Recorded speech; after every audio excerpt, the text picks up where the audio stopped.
प्रभात। मत कर्म कृत, मत कर्म कृत। जो जप कीर्तन ध्यान सत्संग स्वाध्याय, 5 चीजें हैं। जप कीर्तन ध्यान सत्संग स्वाध्याय आदि भगवत संबंधी कर्मों को और वर्ण आश्रम देश काल परिस्थिति आदि के अनुसार प्राप्त लौकिक कर्मों को केवल मेरे लिए ही अर्थात मेरी प्रसन्नता के लिए ही करता है, वह मत कर्म कृत है। 5 चीजें बताई गई। जप कीर्तन ध्यान सत्संग स्वाध्याय आदि भगवत संबंधी कर्मों को और वर्ण आश्रम देश काल परिस्थिति आदि के अनुसार प्राप्त लौकिक कर्मों को केवल मेरे लिए ही अर्थात मेरी प्रसन्नता के लिए ही करता है, वह मत कर्म कृत है।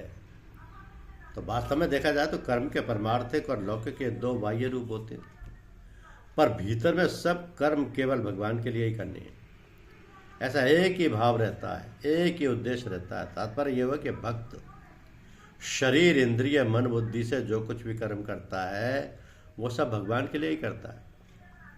कारण कि उनके पास शरीर मन बुद्धि इंद्रियां योग्यता करने का सामर्थ्य समझ आदि जो सब कुछ है वह सब के सब भगवान की ही दी हुई है और भगवान की ही है, तथा वह स्वयं भी भगवान का ही है।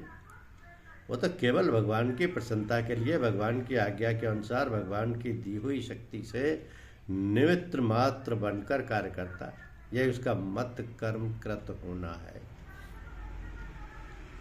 तो जो मेरे को परमोत्कृष्ट समझकर केवल मेरे ही परायण रहता है, अर्थात जिसका परम प्रापणीय परम ध्येय परम आश्रय केवल मैं ही हूं, ऐसा भक्त मत परम है।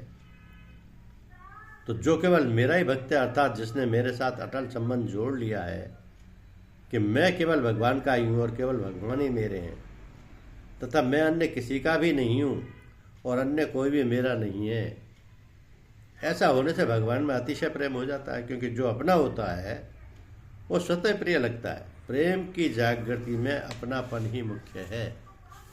ये वो भक्त सब देश में सब काल में संपूर्ण व्यक्तियों में और अपने आप में सदा सर्वदा प्रभु को ही परिपूर्ण देखता है। इस दृष्टि से प्रभु सब देश में होने से जहाँ भी हैं, सब काल में होने से अभी भी हैं, संपूर्ण वस्तु व्यक्तियों में होने से मेरे में भी हैं और सबके होने से मेरे भी हैं, ऐसा भाव रखने वाला ही मद भक्त है।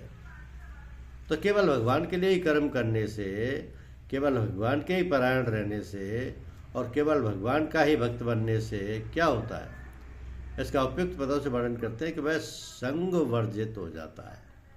अर्थात तो उसकी संसार में आसक्ति ममता और कामना नहीं रहती। आसक्ति ममता और कामना से ही संसार के साथ संबंध होता है। भगवान में अनन्य प्रेम होते ही आसक्ति आदि का अत्यंत अभाव हो जाता है। धन्यवाद।